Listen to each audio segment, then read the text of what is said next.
તો રાજકોટના મેયરના કુંભ પ્રવાસ પર થયેલા વિવાદનો મુદ્દો પ્રવાસ બાદ ભાજપનો આંતરિક જૂથવાદ પણ સામે આવ્યો। પ્રદેશ કોંગ્રેસ પ્રમુખ શક્તિસિંહે ભાજપ પર પ્રહાર કર્યા છે। ભાજપમાં આંતરિક જૂથવાદ ચરમસીમાએ છે। શક્તિસિંહનું આ કહેવું છે ભાજપના સનિષ્ઠ નેતાઓને અપમાનિત કરાઈ રહ્યા છે।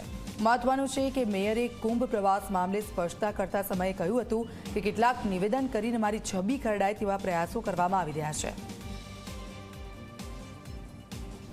भारतीय जनता पार्टी में आंतरिक लड़ाई ए परम सीमाए है अने एनु कारण ए छे के लोकोए मत आप्या पछी नेताओं में अहंकार छे अने आपणे त्यां मैं संसद में पण गुजराती कहेवत टाकी हती के पाडाओनी लड़ाई में झाड़ नो खो।